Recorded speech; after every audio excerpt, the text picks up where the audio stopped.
Hare Krishna, Krishna Krishna, Hare Hare, Hare Rama, Ram Ram, Hare Hare.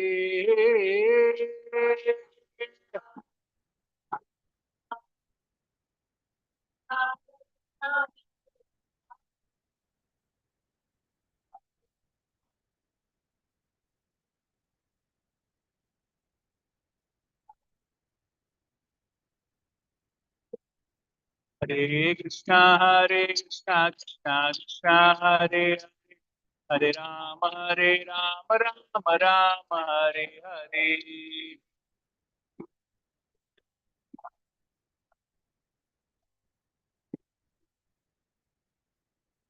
Hare Krishna, Krishna Krishna, Hare Hare, Hare Rama, Hare Hare. Hare Krishna, Krishna Krishna, Hare Hare, Hare Rama, Hare Hare.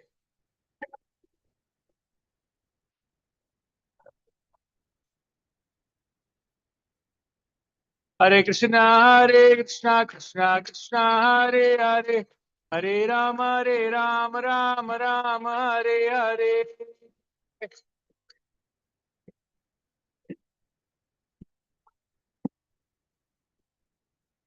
Hare Krishna, Krishna Krishna, Hare Hare, Hare Rama, Hare Hare.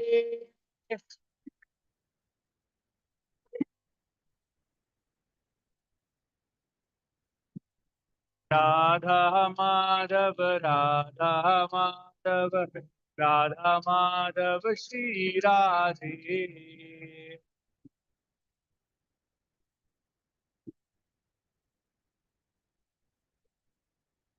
Jaya Jagannatha, Jaya Baladeva, Subhadramai, Jaya Sudarshana.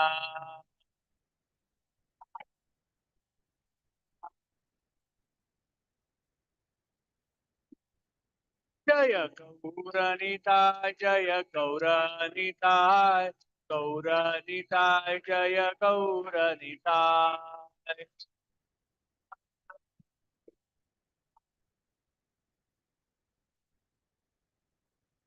Prabhupada, Prabhupada, Prabhupada, Jai Jai Prabhupada.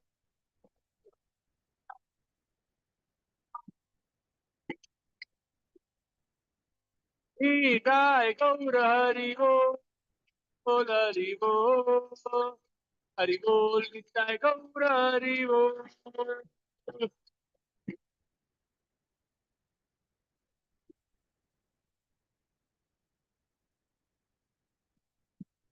Jai Gaur Premanande. हरिनाम संकीर्तन की। ओम नमो भगवते वासुदेवाय। ओम नमो भगवते वासुदेवाय। ओम नमो भगवते वासुदेवाय।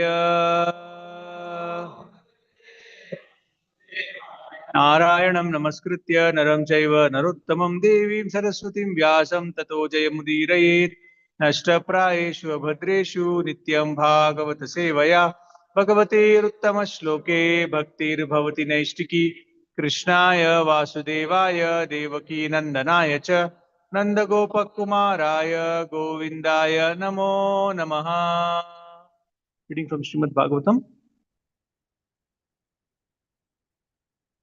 first canto, chapter number 12, text number 13. तस्य प्रीता मना राजा. Oh, next one, 14th one. 1813. Okay. That's it.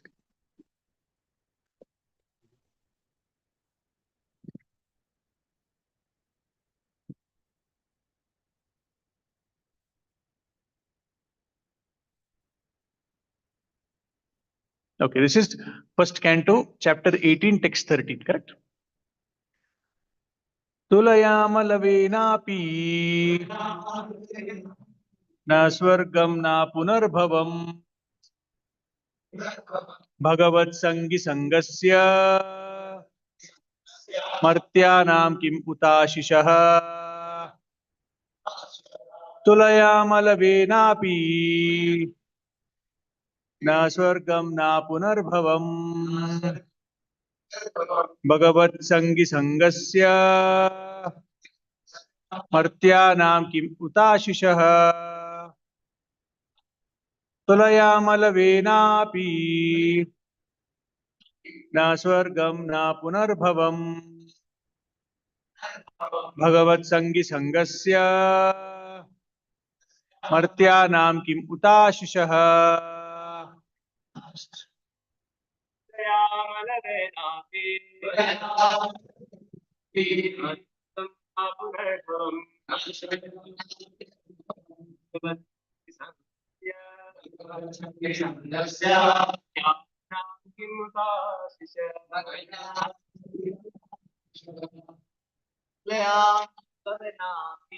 तुलयामलवेनापि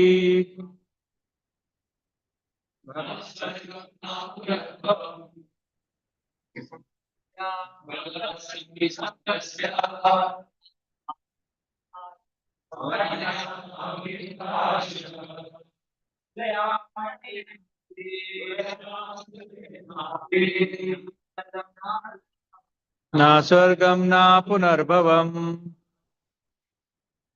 भगवत्सङ्गिसङ्गस्य मर्त्यानां किम् उताशिषः तुलयामलवेनापि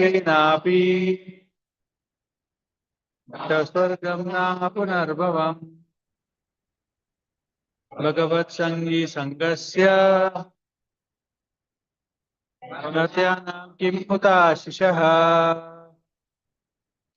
Word to word, tulayama, to be balanced with, lavena, by a moment, api, even, na, never, swargam, heavenly planets, na, nor, apunarbhavam, liberation from matter, bhagavat sangi, devotee of the Lord, sangasya, of the association, martyanam, those who are meant for death, kim, what is there, uta, of, to speak of, आशीषः, worldly benediction. जय श्री राधा माधव भगवान की, जगन्नाथ बलदेव सुभद्रा महारानी की, गौर निताय की, प्रभुपाद की. Translation and purport by His Divine Grace A.C. Bhaktivedanta Swami Srila Prabhupada. Srila Prabhupada ki. The value of moment's association with the devotee of the Lord cannot even be compared to the attainment of heavenly planets or liberation from matter, and what to speak of worldly benedictions in the form of material prosperity, which are for those who are meant for it. Purport. When there are some similar points, it is possible to compare one thing to another.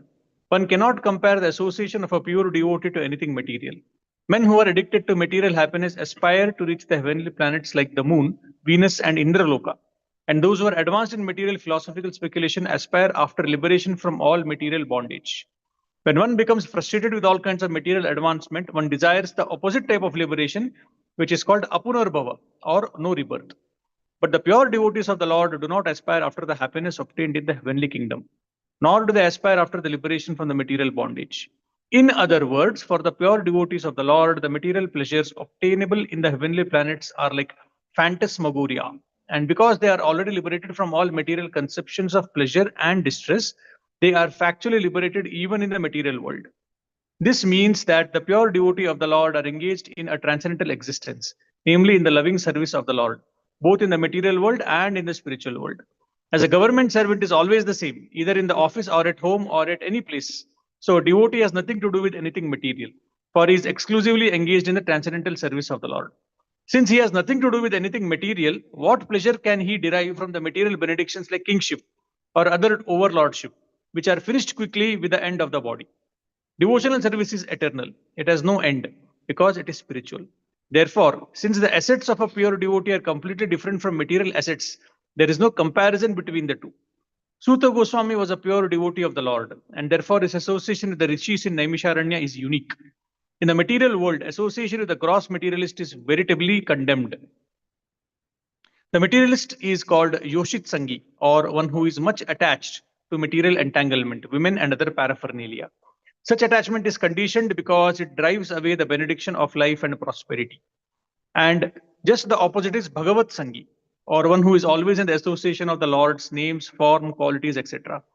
Such association is always desirable, it is worshipable, it is praiseworthy, and one may accept it as the highest goal of life. Srila Prabhupada ki अज्ञानातिमिरन्दस्य ज्ञानाञ्जनशलाकया चक्षुरुन्मीलितं येन तस्मै श्रीगुरवे नमः श्रीचैतन्यमनोभीष्टं स्थापितं येन भूतले स्वयं रूप कदा मह्यं ददाति स्वपदान्तिकम् वन्देऽहं श्रीगुरो श्रीयुतापदकमलं श्रीगुरून् वैष्णवांश्च श्रीरूपं साग्रजातां सहगणा रघुनाथान्वितं तं सजीवं साद्वैतं सावधूतं परिजनासहितं कृष्णचैतन्यदेवं श्रीराधा कृष्णपादान् सहगणा ललिता श्रीविशाखान्वितांश्च नमः ॐ विष्णुपादाय कृष्णप्रेष्ठाय भूतले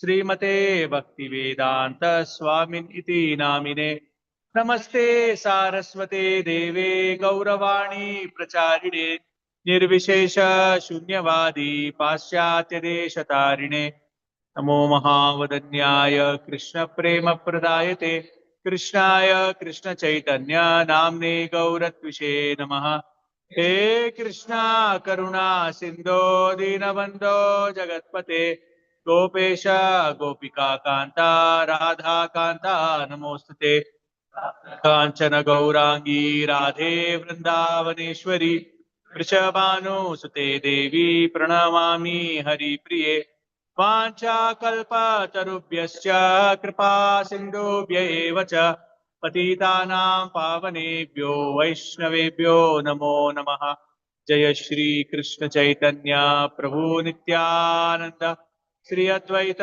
गदाधर श्रीवासादि गौर भक्त वृंद हरे Krishna Krishna Krishna Hare Hare Hare Ram Ram Ram Hare Hare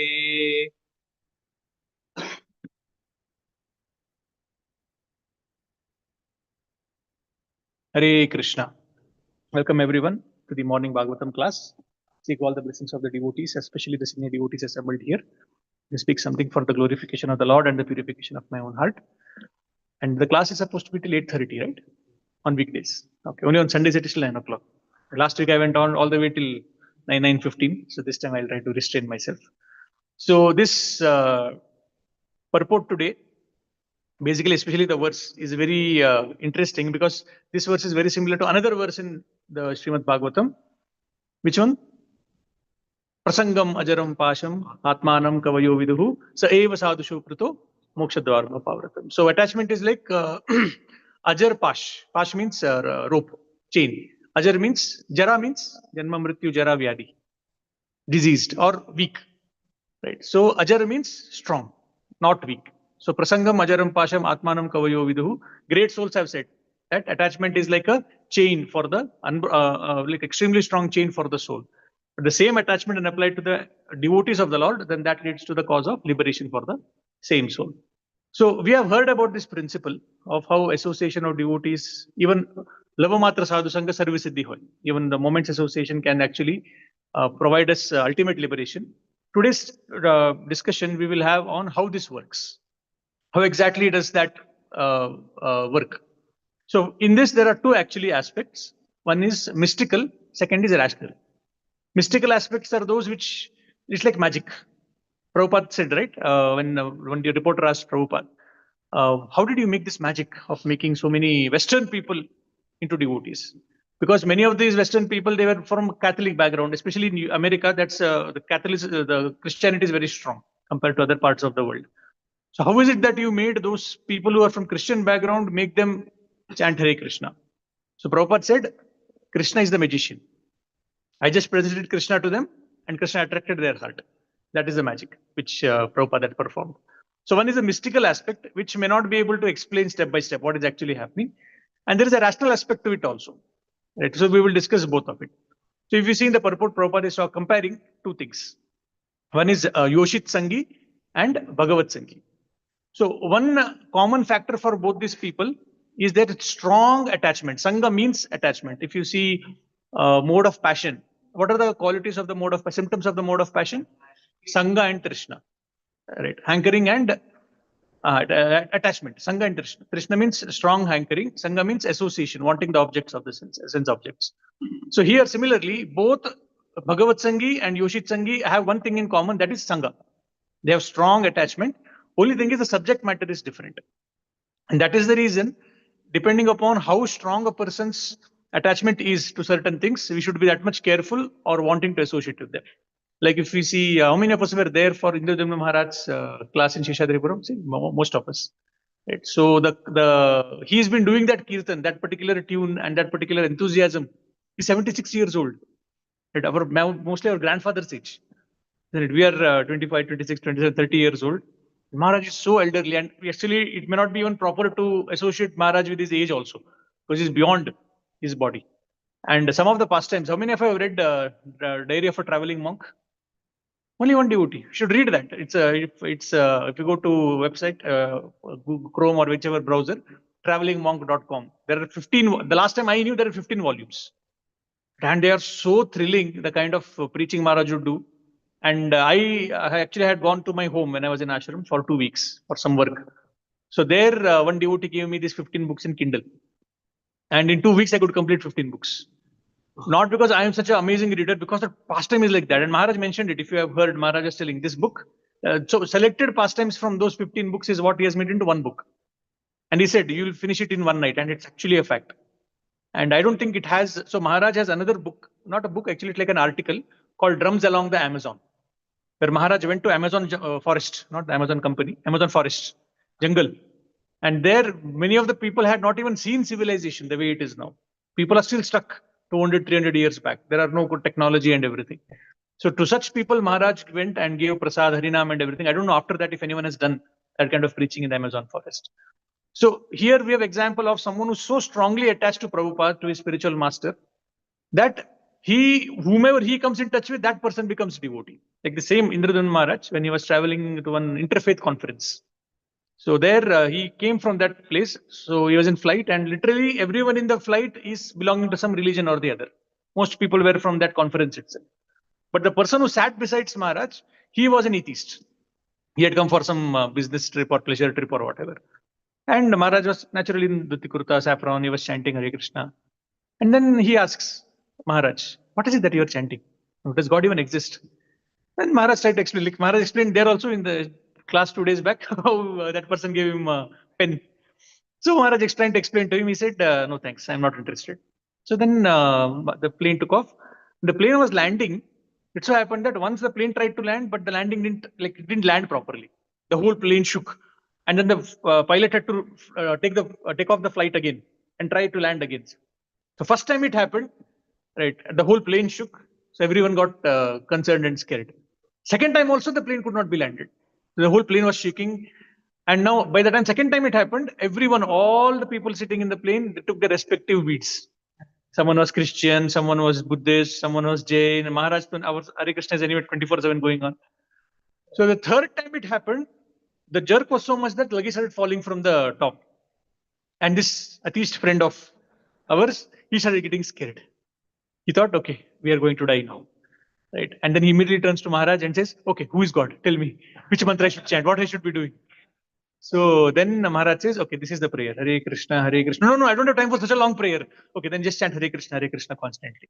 So then he constantly chants Hare Krishna, Hare Krishna. The fourth time the plane lands smoothly. And then they come out of it. Right? And then Maharaj gives him card, Bhagavad Gita. Then it tells the nearby where is this temple and everything. So this is moments association. Of course, he may be there in the plate for half an hour, 45 minutes or whatever. But that association actually inspired that person to chant the holy names. Similarly, Prabhupada, when he would walk on the streets of London in the early days when the movement started, so we use this phrase, right? To this day, we use this phrase, good morning. How did the phrase come? We are wishing each other good morning, sir, especially in the Teams and in Slack every day. First thing, that's how it begins. Good morning. How did good morning come into being? So in London, the language is English, right? That's where it started. So in England or London, 90% of the time it's a cloudy weather. It's a dull, gloomy weather. Once in a while, you have sunlight like the way we have now. So when that happens, people would wish each other, hey, it's a good morning today, it's a good morning today, it's a good morning. And that's how the good morning concept started in speaking. But of course, we have been culturally, like we have received inheritance from the British about the cultural thing. We wear shoes and socks even in rainy season. We wear a tie even though things may be very hot outside. Each of them had a reason why they were there, but then we just blindly adopted them. So similarly, when Prabhupada would walk in the morning in London, there anyone would meet him, right? Prabhupada would tell them, good morning, good morning, good morning. You know, Hare Krishna. Right? And next day when he was going, those people are coming, Prabhupada saying good morning, they were saying Hare Krishna in return to Prabhupada. Right? So moments association with it. So how does it work? The attachment is the same, only the subject matter is different. So that is the reason why we have this concept of Yoshit Sangi Sangasya, or don't hear from Mayavadis, or don't read Mayavad books. Right? Because their conviction in Mayavad is much stronger than our conviction in Krishna consciousness. And then we may get carried away. Like especially when we preach to new people, first year, second year boys, when they want to preach, they're in high spirits, but they have not seen the complete picture of Krishna consciousness. And they are not yet faced the opposing argument. So they are new and they are taken to Krishna consciousness. Intellectually, they may be convinced a little bit. And when they go to preaching, in case they meet a boy who's extremely atheistic, who's more learned in the atheistic philosophies, and then when that person gives arguments, our devotee's heart may shake, our faith may shake. So it is good or bad? Bad or good? It is good. Because when that faith is shaken, then a person comes back and tells his facilitator, Prabhuji, today I met one boy, I think I'm this body only now. Till yesterday I was thinking I'm not this body and spirit soul. But he was so convincing about his arguments, right? So then that senior devotee also gives, okay, this is how you defeat this argument. This is how you, that's the reason Prabhupada from the day one, he would actually play this devil's advocate, as they would say. Prabhupada would give arguments, right? So, yeah, that is the reason. So now let's discuss both this, the mystical aspect. Mystical aspect means you cannot directly trace how actually it works. Like if you see Bhagavatam says, Nashta Prayeshu Bhadreshu Nityam Bhagavata Sevaya. In that purport, Prabhupada writes, human reason fails to understand how by serving the devotees of the Lord, one becomes advanced in spiritual life. So there is that connection is very difficult to understand. And that is also true for material desires also. So see, many times what happens is, whenever we have some desires and we try to achieve those desires, we try to question if suppose someone comes in between us and our desires. Some person comes or some situation comes, we fight against it, we yell, we argue, we scream, we question why you don't want me to have that, or why you want to become an obstacle. But we never, very rarely do we question our conception of happiness. Very rarely do we question, are you really sure if you get that you will be happy? And recently, one music singer, he was telling that he bought a Rolls Royce. And he himself was saying the joy lasted for 15 minutes. He bought that crores of rupees worth car, and for 15 minutes he was happy. After that, okay, I have it. That's it. So similarly, there was one more Hollywood actor. He told that, I wish that everyone gets everything they want. I wish everyone gets everything they want so that they'll realize that is not the answer. That is not the solution for the problems, right? So what happens? Suppose we have some desires. Where does a desire come from? Probably we have seen someone enjoying that desire, maybe through movies, through songs, or our neighbors. Right? That desire is acquired. So it's called acquired taste. And the same holds true for devotional service also. Like all of us are sitting and hearing classes, reading Bhagavatam. This is acquired taste, which means we have seen devotees, associated with devotees. Like if in my early days, I remember the way Radhesham Prabhu would give Bhagavatam classes. He doesn't have to say, I like Bhagavatam or I love Bhagavatam. His conviction, the zeal, the force of his classes would be so much that you cannot but get infected by that. Prabhupada writes in the purports also that Krishna consciousness is like an infection in a good way. Right? You also catch it.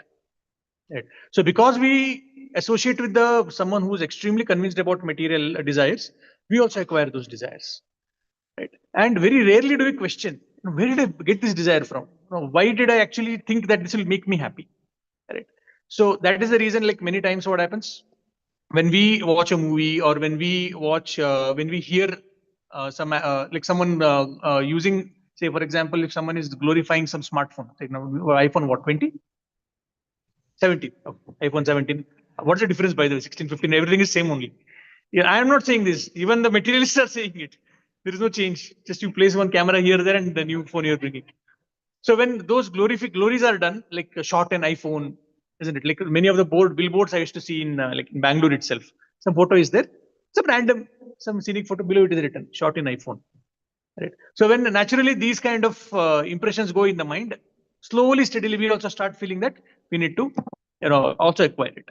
That's why many times, there will be some people who say that, uh, it's okay to watch violence or lusty things. What's problem?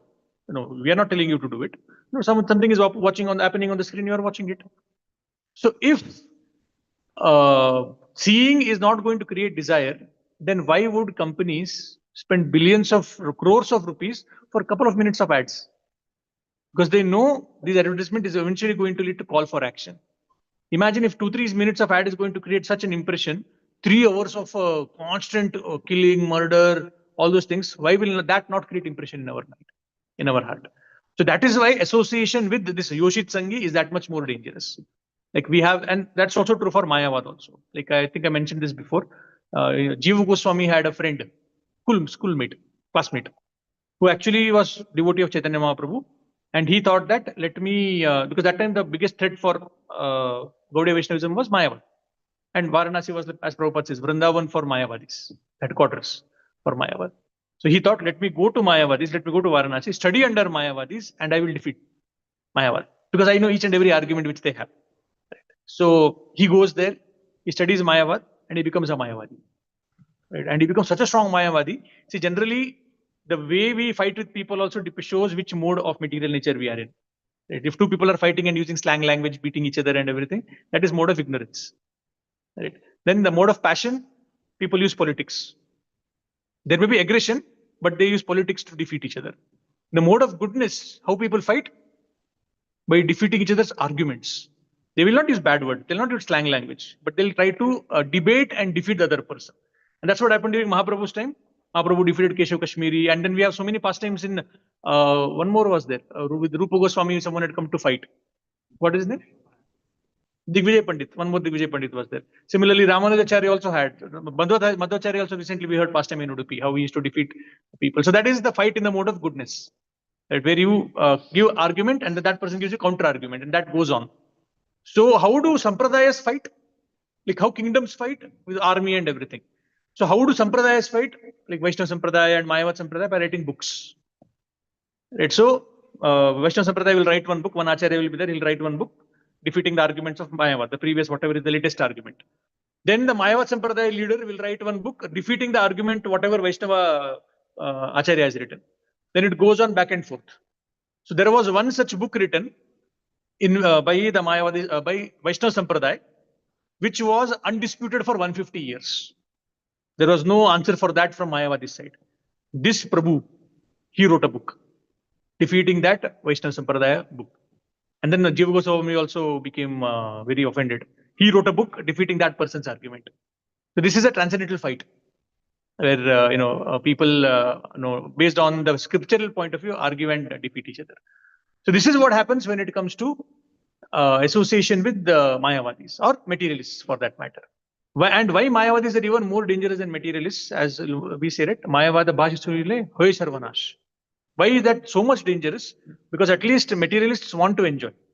But what Mayavadis want to become? Supreme enjoyer. Right. So materialist may say, okay, Prabhuji, I want one, like if you see today's context, materialist, what is their desire? 2 BHK mil jai Bangalore. That is there. How does it begin, by the way? Ask children, right? What do you want to become? Astronaut, scientist. That's how it starts. Right? By the time they come to 11th and 12th, Google, Microsoft, engineer, doctor. By the time you finish engineering, some job, right? So that's how, because people realize that's not easy in this material world. We cannot just achieve whatever we want to achieve, right? So materialists may have a desire that, okay, I want to have one villa in Bangalore. And for that villa, my God, that person buys the villa and the grandson pays the last installment of the EMI. So expensive in Bangalore. So okay, fine. Those are material desires. And even Dhruv Maharaj had material desires, much bigger than Dhritarashtra also. But the Dhruv Maharaj wanted a right way to achieve.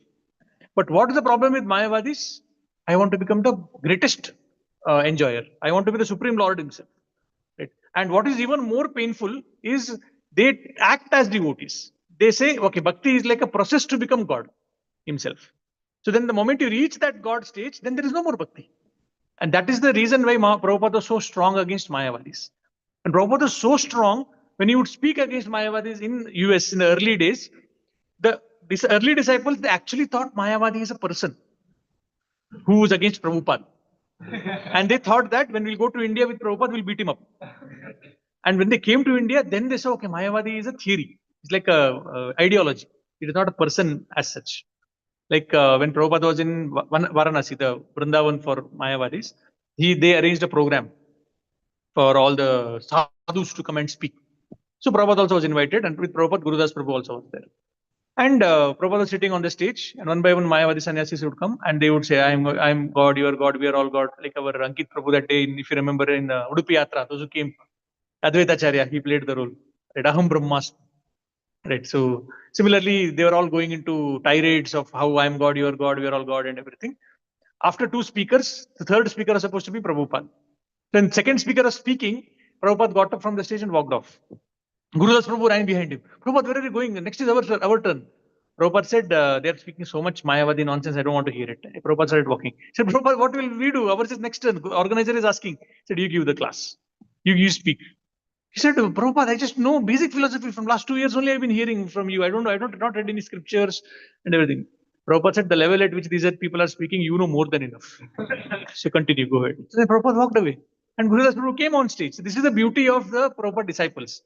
They may not be qualified, materially speaking. Like generally what we do is, suppose some task is given to us, we try to at least theoretically perfect our understanding, then begin the task. In the process, many times, the task gets never completed only because we're still perfecting our theoretical understanding. Prabhupada disciples are not like that. They were like, whatever Prabhupada said, we will do it. So he went on stage and he started left and right, went on tirade against Mayavad. And to top it off, the climax, he says that all the sannyasis here who have come before me, they are saying that no, I am God, you are God, we are God, everything is same. And he started giving an example. He says, Rasgulla the sweet and the stool on the street, are they both the same? And the Mayavadi Sampradaya, they got so offended. The class got over, but they came running to Prabhupada to complain about Gurudas Prabhu. And Prabhupada said, what happened? What happened? Your disciple said to eat stool. He said, what? He said, then he says, no, Prabhupada, actually I was telling them, Rasgulla, they are saying everything is one. Rasgulla the sweet and the stool on the street, they're not same, no. Then Prabhupada said, actually my American disciples are very graphic. They give very graphic examples. So I apologize on their behalf. So then they got pacified and then they left. And then Prabhupada asked Gurudas Prabhu, what is the example you're giving? Rasgulla the street, Rasgulla the sweet, stool on the street, perfect example. Right. So this is the benefit, this is the benediction of being in association of pure devotees. And that's why this mystical aspect of associating with pure devotees, Prabhupada would call it Krishna consciousness is a sublime process. Which means from solid to gas. Sublimation we learn in school. So solid to gas, and we don't know how that actually happened. So same thing happened with respect to all the devotees were associated. And not only devotees are associated, even those associated with the devotees of Prabhupada. Like we have one boy who took to Krishna consciousness. He was a black person. He was in college, Yale University. And in that university, that was considered like the IIT, like Ivy League in universities. People are very proud. And that time, that a black boy getting associated, like admission, there was a big thing. And they would all feel that we are the next generation. We are going to be revolutionizing the world. We want world peace and many other hippie movement is anyway going there. So when they would study, what was their free time? Because there was no smartphone, no internet also that time. So what was their free time activity? They wanted to do things differently from the other world. Other people, what they do for free time? Go play some games or go out for a walk, go to a park or listen to some music. They had a different definition of doing something on their free time. They would go to the common room, TV room, turn on the TV and reduce volume all the way to 0. Okay, but picture is moving on, but volume is not there. And then they would speculate what the other person may be saying in the TV. That was their activity, fun time activity. So they were changing channel one time, and then the Hare Krishna devotees came on the TV. And they saw Western devotees. They're chanting and dancing. Men are wearing saffron bedsheet. Ladies are wearing saffron bedsheet. Heads are shaven. Tilak is there. And everyone's jaws dropped. No, because generally what happens, suppose a news reporter is going on. They will reduce the volume and say something funny. Isn't it? But here they could not even imagine what might be they saying. He said, for God's sake, we cannot imagine what they're saying. Turn on the volume. They turned on the volume. And after when they turned on the volume, there is an interview of a devotee who was actually explaining about Ananda, the chanting of Hare Krishna. That word Ananda had become very famous. Like Guru Dharma is famous now. Ananda had become very famous. So we, by chanting Hare Krishna, by following the principles, by reading the scriptures, we get Ananda is what they were sharing. So this Prabhu, he looks at his friend and says, these people have missed the goal of life. Let them come to our parties, our Friday night parties. Then you'll know what actual Ananda is. These people have just missed the goal of life.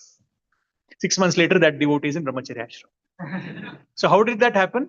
He came across, he didn't want to meet devotees because devotees are like very out of the world people. But somehow he came across Prabhupada books. He got Nectar of Devotion, Nectar of Instruction, and Bhagavad Gita, 3 books. And he read them.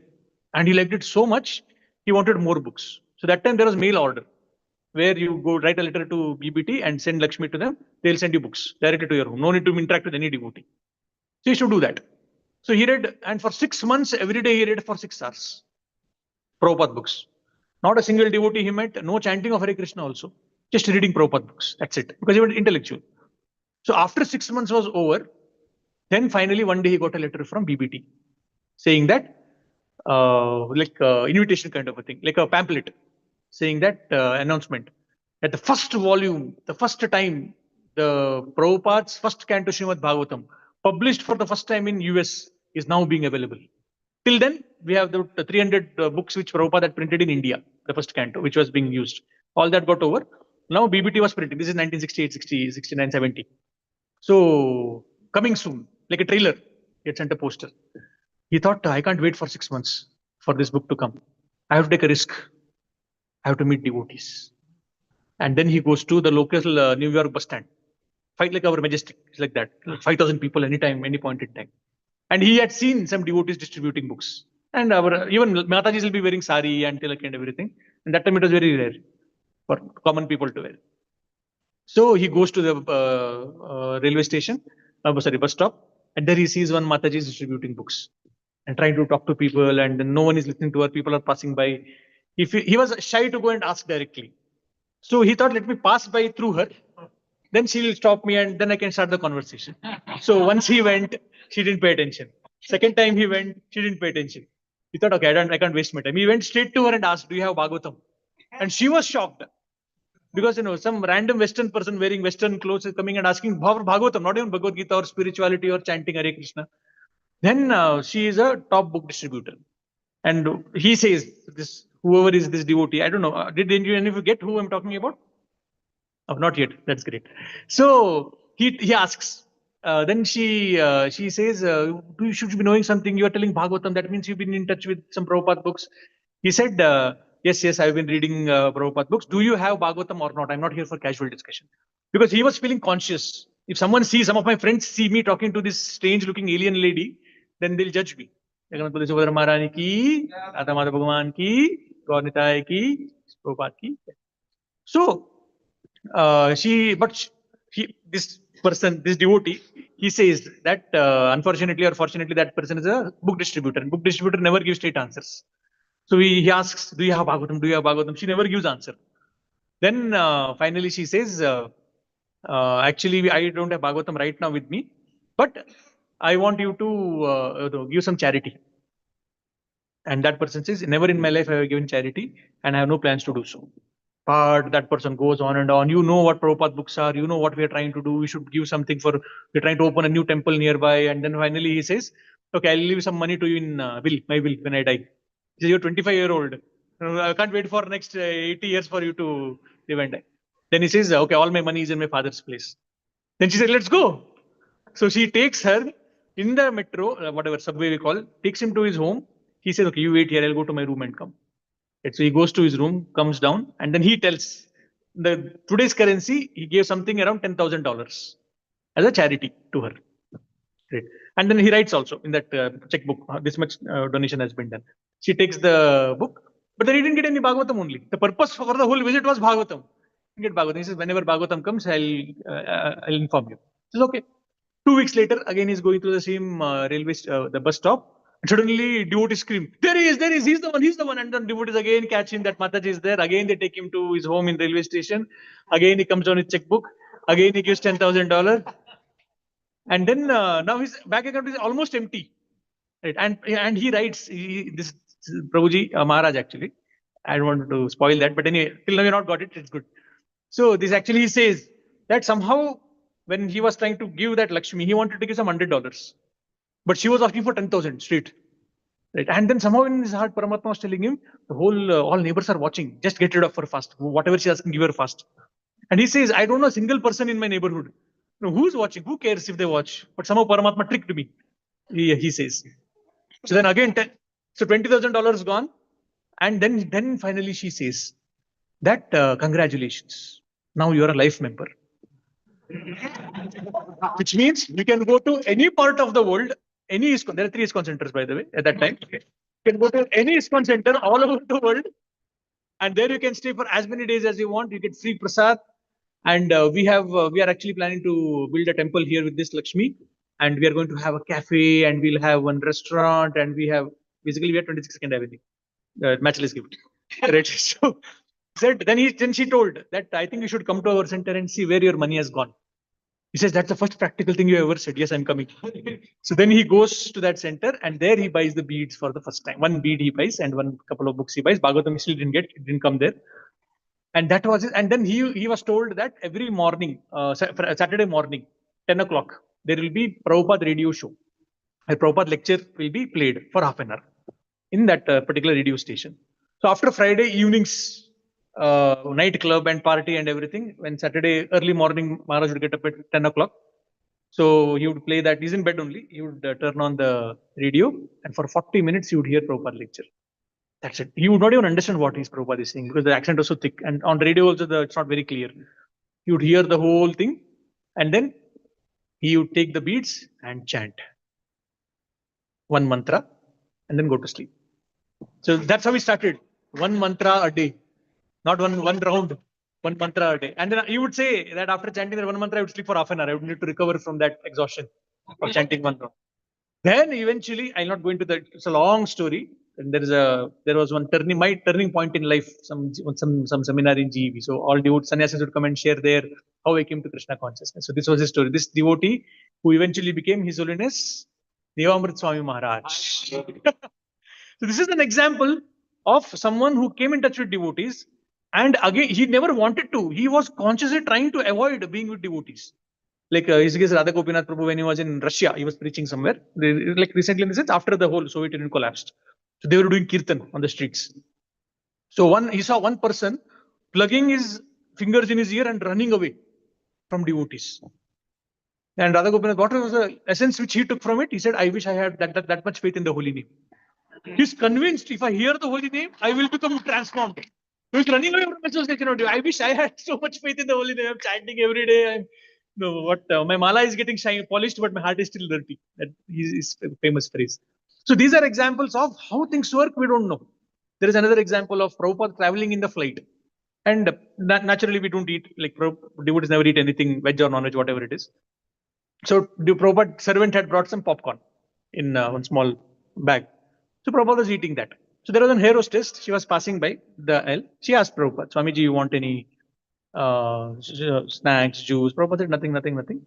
Then, but she was feeling that, old man is there. Something I should give him. But Prabhupada was saying no, and everything. So she was constantly interacting with Prabhupada. The popcorn bag was there. And I don't know what inspired that lady. She took some couple of popcorn and ate it. Right. And generally, even materially, that is not considered a very good etiquette. What to speak if you're an air hostess? You're supposed to feed your passenger, not eat from that person's plate. Somehow she ate that. And there is, I don't know the exact details. I wanted to search it, but I couldn't get time for it. So many years later, when devotees went to a particular place, there they found that lady. And she told this story after eating that popcorn or whatever. After that whole thing was over, she also took the Krishna consciousness, and then in her home she has made an altar and she's a devotee at this point. Exactly similar pastime you will find in Ramanujacharya's story also, where one lady, I think she meets Ramanujacharya on the streets of Srirangam, and many years later, when Ramanujacharya is on exile because of the atrocities of, and he was staying in Melukote, right? So at that time, on the way he goes to one devotee, he has his 2 3 servants with him, and they go in this particular house in the middle of nowhere, middle of wilderness. They knock the door, and then that lady invites them inside and everything. And every time she's offering prasad, she's offering it to some small boxes there, wooden box. Inside that there is some lamp she has kept, and she's offering it to it, and then giving it to the servants of Ramanujacharya. And then servants are curious, who is she offering? What is she doing inside there? Is she mixing something? She's king's conspiracy or something to kill Ramanujacharya. And then they saw there are padukas, the chappals. Hey, what is this? She says this is actually the padukas of Ramanujacharya. Right. So she had got his association, little bit association on the streets of Srirangam, and then she got his paduka, and then every day she offers that. And that's the reason she offers that to the disciple servants. But then to Ramanujacharya, she offers like non-offered to the, because who, like, it's not proper, no? To offer a person's chapel and that person only has to eat it. So only Krishna Prasad she would give, or Vishnu Prasad she would give to Ramanujacharya. So this is the mystical aspect of bhakti. How it works, we don't know. And that is the reason whether it works or not, we try to take advantage of it. So whenever senior devotees come, whenever sannyasis come or something, a few moments of association, like Indradun Maharaj himself was saying, when Prabhupada came to Los Angeles for giving a class, so naturally in the airport, they would have an address to all the devotees. So there, Prabhupada gave a talk, and what struck him the most, what stayed with him after the class was over and over the last 40, 50 years is Prabhupada saying in that class, please believe me when I say you're not your body, your spirit soul. But that really, and in that same gathering, Bhakti Bringer Govind Maharaj also was there. So after many years, when he meets Bhakti Bringer, he said, yes, this is the point which I also remember. So we don't know what point will stick to us. All of us in the recent Indradhan Maharaj visit also, like what I remembered strongly was, who are our heroes? Amazing point which he said. So similarly, each of us may have our own, but whatever we have got, congratulations, you have received that seed of desire. Right now, our winding up in this material world pastime has started. Right, so it may take a couple of lifetimes, 10 lifetime, 15 lifetime, whatever, but at least we've begun our journey to go back to God, depending upon how sincere we are. That brings me to the next part, the rational part. How is the association of great soul going to take us to the path of liberation? I'll just end in just 5 minutes. I have a lot of pastimes to share, but I'll maybe cut it short. See, one thing about pure devotees is that, as Prabhupada writes here, whether a government official is in office, is in home, is always a government official. Similarly, a pure devotee, one of the characteristics is that they never rest on their laurels, as they say in English. Rest on the laurels in the sense you achieve something and then you say, I'm done. And then for the rest of your life, you milk that. Right? Okay, this is what my achievement is. Right? Like one devotee actually was saying that yesterday I was talking to one devotee about Varnashram, some principle I was in psychophysical nature. So this one devotee, he was forcefully conscripted in the army in the Vietnam War. And he said that I'm a coward. No, I don't have Kshatriya abilities at all. I like to read scriptures and I like to do some menial services. But he was forcefully sent into the army. And there in the army, what happened? He was like, the Vietnam War was a little bloody war because it was not conventional like we have the Kurukshetra war. On this side, there is Kauravas, Pandavas, and the boat fight. This was literally happening inside the jungles. And this is called guerrilla war. People will ambush suddenly and then kill you. So one such thing happened. They were walking in the jungle with the platoon commander and 10, 15 people. They were walking. Suddenly from the enemy side, the firing started. And one by one, people were falling off like mosquitoes. That his friends died on spot and then everything. And this commander was in the front. He also got hit. Right. And that time what happened?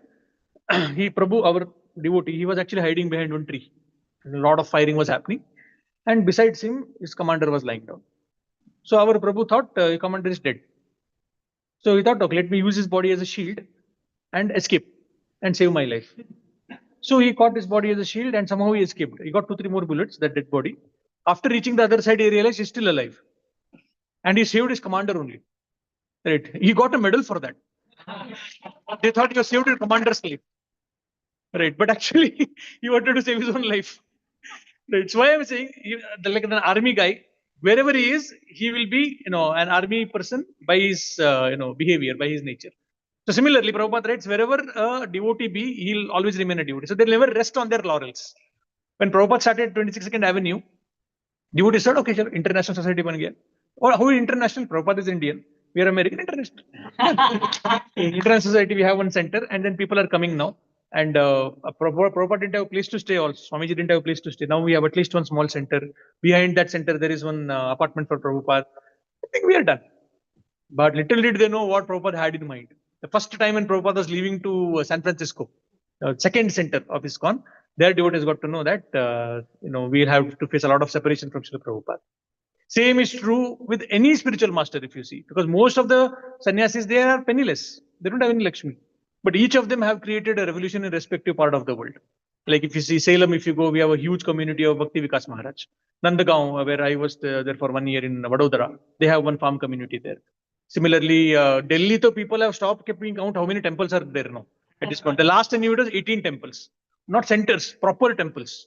And I think Prabhuji will be able to explain more how many temples are. People have stopped keeping count. Gopal Krishna Maharaj has done so much there. Similarly, Bhakti Charu Maharaj has done in Ujjain, huge community, big temple. Lokanath Maharaj is building one lotus temple in Nagpur, right? Because Nagpur is like the 00, right? The center of entire India. So there they want to.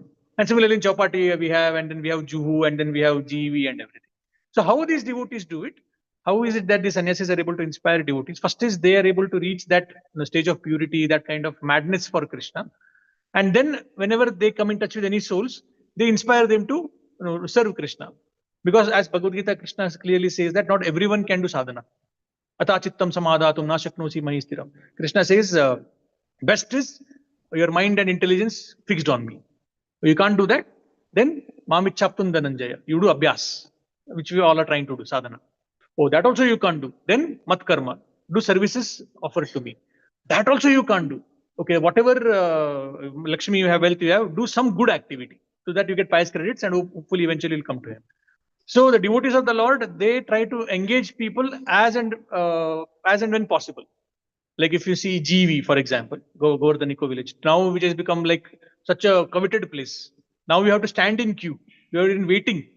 And even if you're in waiting, this phase from say December to March, you will not get also place to stay because many of the Western people come to for the camp. But when it started, His Grace Gaurang Prabhu shares how it started. He says Maharaj would keep on speaking about it. Maharaj is a storyteller. He'll keep on speaking. And even not only GV, in general, any projects he had started, he would speak about his preaching experience in US, college preaching experience. Because there he would do cooking. You cannot just go and like tomorrow Arjunanand Prabhu's class is there. You can ask him more stories and he'll have a lot of stories to share. So there you cannot go and speak about some specific religion. There is a big ban. So what Maharaj did, he thought, okay, I'll teach you Indian cooking. And Maharaj would do cooking, and then in the process of cooking, he would find interested people, and then they would start preaching. So he had a lot of stories to say, lot of humorous stories, and the audience would go laughing, haste, haste, haste, haste. They would make you tell so many stories. They would fully, when the limit of laughing is reached, which means if I laugh one more time, I'll die. That much, when person is so happy, then Maharaj will give him service. Go and preach in this college. Go and open this center. And the person is in such happy mood, he'll say, take it, kar denge. And after 2-3 days, when the laughter goes down, then the person realizes what I said yes to. It is so tough. It is so difficult, isn't it? So how they're able to do it? That is how the rational part comes. They will engage us in Krishna's service. Nityananda Rishi, what was that kirtan? Bolo Krishna, Vajo Krishna, Koro Krishna Shiksha. So they do themselves are doing it, and then they inspire us by giving their shiksha, by inspiring us, and by engaging us also in Krishna's service. Like if you see, and devotees were in Australia, they wanted one deities to worship there, and they were expressing their desire that it will be nice if you have a deity. It will be nice if you have a deity. There was one Indian person who actually used to come to the center. And then Jai Jagannath Bali Subhadra Maharani ki, Radha Madhava Bhagwan ki, Gaur Nitai ki, Jai Prabhupada ki. So one Indian person would come and he saw, okay, you people don't have deities, only laminations you are worshipping. So he came back to India and he actually bought one DT of Krishna and sent it to that ISKCON Sydney. But then the problem was it was not a proper temple of ours, and every 3 months we were changing one building. So he sent that DT, but then our devotees had moved on to some other place. And there was no redirection address also. That DT came back, and he was extremely offended. He said, "Arey, I'm giving DT," because some people have that. If you give something, it's not be taking it back. So offended, he was so angry that Then finally, Prabhupada came to Mumbai for Pandal program, the Cross Maidan festival. So there, this person came to Prabhupada and said, "Swamiji, what is this? I gave you DTs to your devotee disciples, and they are not interested in taking it also." Then Prabhupada inquired, and he found out this is the problem. Then he said, "Okay, no problem. We will take those DTs." So Prabhupada took those DTs. They are actually Radha Gopinath, not the Radha Gopinath in the ISKCON Chowpatty temple. Those DTs actually have Radha Gopinath. If you see the Cross Maidan festival ka videos, the DTs on the altar, those are the DTs. Right. So the devotees of the Lord somehow or other try to engage people into Krishna service. So when we engage, then we also get a small glimpse of what it means to serve. Right. If you read Leelamrit, also it is mentioned when the Juhu temple thing was happening. There is one paragraph. I don't know which seventh book I am assuming. There is a paragraph in the end of one particular chapter where Prabhupada says that Tamal Krishna Maharaj is telling Prabhupada that Prabhupada, there is no water, there is no running water, and there is no proper food, there is no proper hygiene here. We can't stay here like this. And Prabhupada asks, you don't want to be purified or not? And then, yeah, of course, who says no? So they continue on staying there. Satyavrat Maharaj writes, Prabhupada wanted to give the disciples the experience of pure unalloyed devotion to Krishna, because once they get it, they will never settle for anything less. So when we actually go out of the way, out of the comfort zone, and when we take up some service, and then naturally, there will be things when you plan something, but things don't go according to the plan. Things go totally different, especially in service to Krishna. Like this class I had told yes to Prabhu last week, and I thought, okay, that day I will tell one devotee to give my 6:45 class. 6:45 to 7, we have 108 Gita class. So last time I did that, I literally was racing. I was literally flying and coming from my home to here. And so not very safe. This time everything is planned. So from one Mataji will give class, and I will peacefully leave at 6:45 and then reach here by 7:15 and do Tulsi Arati and peacefully sit and give class. Yesterday night that Mataji is saying, "Sorry, Prabhuji, I have to drop my child to school. I can't take." Right. So today also same thing, same story continued. 6:45 I gave class, 7 o'clock I'm flying there and coming here. Right. So what happened? Okay, I may not be able to comfortably do the service, but still I'm able to do the service. Right. So when these small experiences we get, so I'll just end with this one point. See, there are two things, Sukha and Shanti. Right? And most people are looking for this, happiness and peace. Right? And Gaurav Prabhu also shares, he was going for one program in Mumbai and he saw one big board, Sukha Shanti apartments, under repair and maintenance. That is the condition of all the people in this world. We are looking for Sukha and Shanti, but most of the time it is like under repair and maintenance. Right? So if you want Sukh, then let us focus on chanting. Sorry, Shanti. If you want Shanti, that's what we tell, na? Peace of mind and everything. Right? So if we are properly chanting, naturally we will be peaceful. Prabhupada said that. He was chanting, he completed the last one, then he kept the bead bag on the table and said, "Now I'm ready for any damn thing." Chanting is done, no? 16, whatever number around was chanting. So what do we do for peace? For peace we chant. And what do we do for Sukh? We serve. Right? Let us not mix the two. Let's not reverse the two. Because if you are serving for peace, that is not going to happen. Because service means tension. Service means anxiety, but transcendental anxiety. Right? And similarly, if a person wants to get joy out of chanting, that also doesn't work. Because it's not in our hands. Peace also is true, not in our hands. But those who have done Bhakti Shastri will know there are two first symptoms of taking to Krishna consciousness. Klesha Agni and Shubhada. That naturally comes. Samsara Davanal Nidaluka. But Sukha, Prabhupada says, you cannot keep Krishna in front and say, I want to enjoy Krishna. That's just not possible. Right? So the joy in chanting, Krishna has to bring.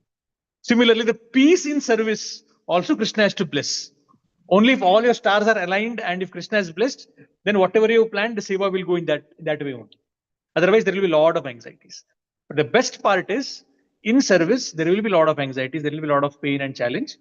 But after that painful phase, tapo divyam, after doing the tapasya, putrakayena sattvam, then shuddhe tasmat brahma saukyam to anantam. Not just sukham, brahma saukyam. Right? Like I'll just end with this example. In recent Udupi Yatra, so I was given the service of transportation, bus transport.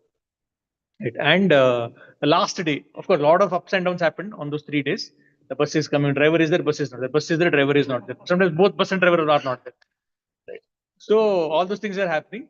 Finally, on the last day, second day, sorry, we had to come one day, cut short the yatra by one day. So the second day, the whole day was packed with services, and I didn't get time to complete my chanting. So after the whole completion of the whole day, I think we had the kirtan in the. Yeah, this is one thing I wanted to add. Like some of the devotees are such amazing singers here.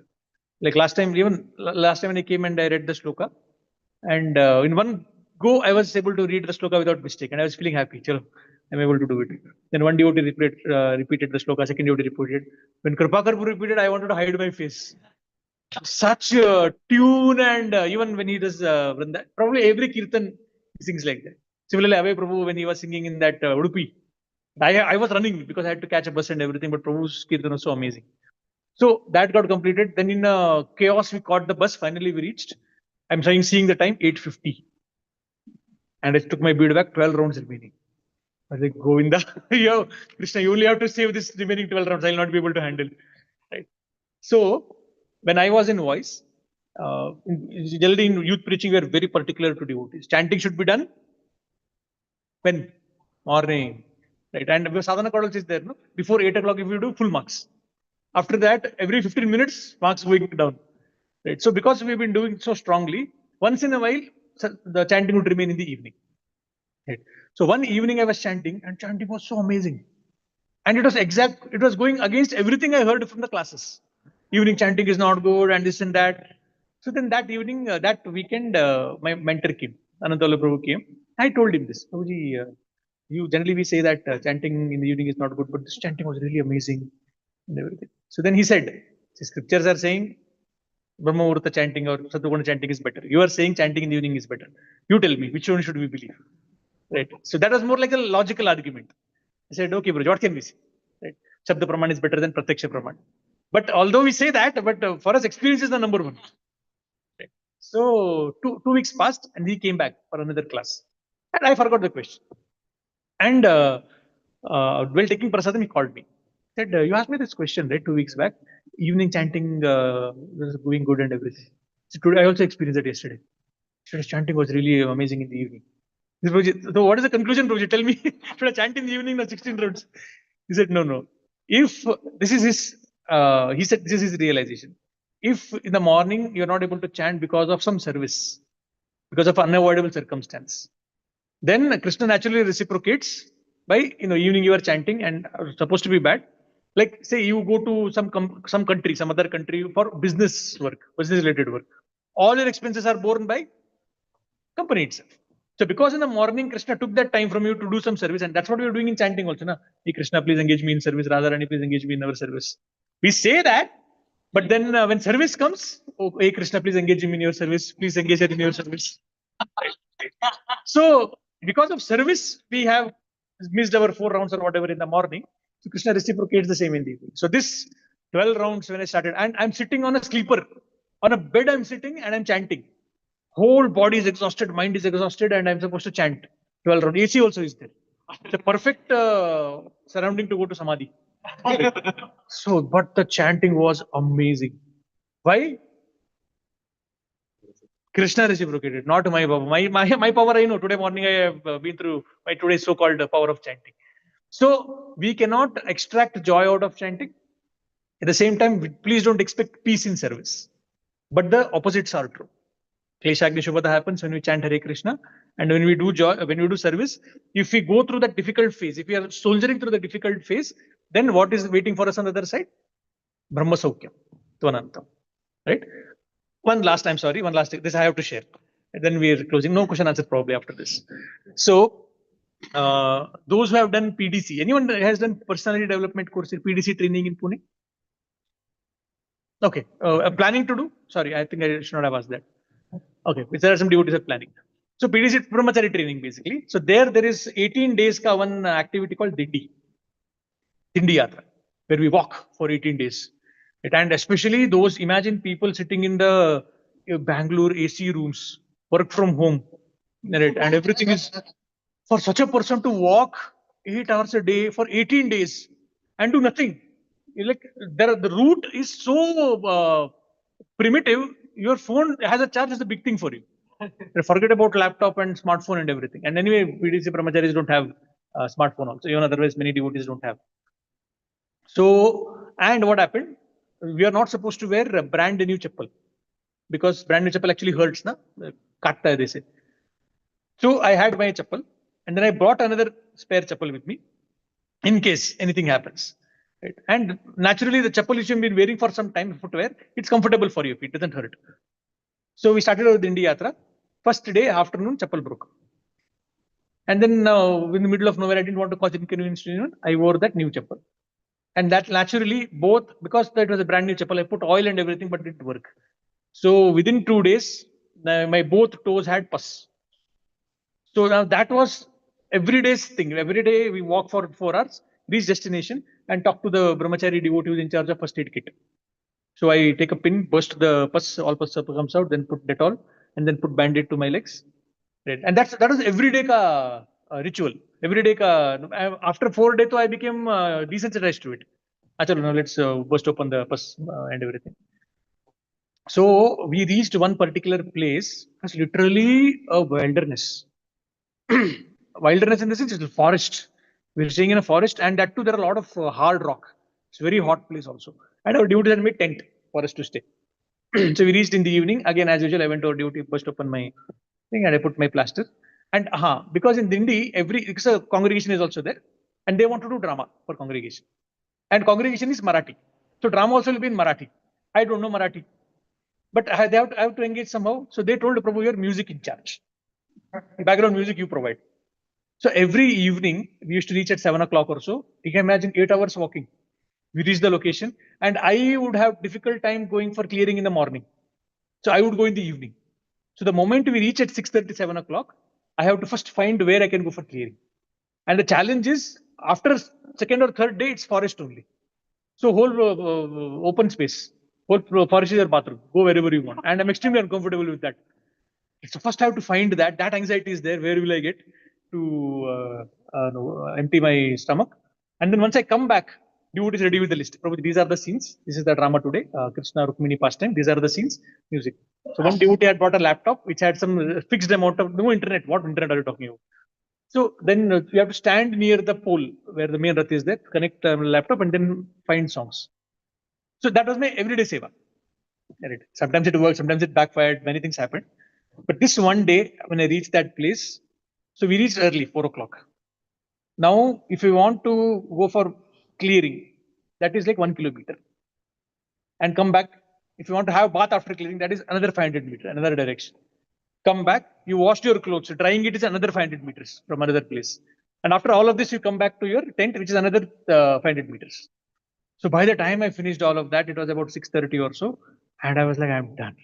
This is third day. I was like, I'm not, I can give excuse. I'm not paid. I'm not an employee here. I can say, Prabhuji, I can't. I'm tired. I'm not feeling well. Right. So it's fact also, my leg was hurting. So then I went into a tent and I slept off. And I thought I was ready. If some devotee comes and says, I'll throw Brahmastra at them. Prabhuji, I'm not feeling well. So then that devotee came. Prabhuji, drama is there in half an hour. We wanted some music for the drama. These are the scenes. And so then I was in two minds what to do. Right? I want peace, Shanti. But what has come is not going to give me Sukh or Shanti, either of them. It's a service. Then I took up that cheat. And then I remember telling this to myself, this is my service to Krishna. And then somehow I got up with great struggle. I got up, then got the laptop, and then opened the laptop, and then I made the music and everything. So it's been what, 10 years? No, 7 years, 7 to 8 years. I remember that instance because after that whole service was over, devotees were very pleased and happy and everything. And that pain went off after 3-4 weeks. That leg pain stopped. But the beautiful memory of serving Krishna, even in a difficult time, that remained forever. Right? So that's how actually Brahma Saukyam Tonantam happens. So we don't have the right to extract joy from chanting, neither peace. Please expect peace in service also, right? But expect challenges in service, and definitely there will be peace in chanting. Then we'll be able to peacefully practice and progress also in spiritual life. Thank you very much. Hare Krishna. Grita Srimad Bhagavatam ki jai. You have questions? It's 8:49. Anybody has any questions? Those who don't have, are not in a hurry to leave. If at all anyone has any, we can take.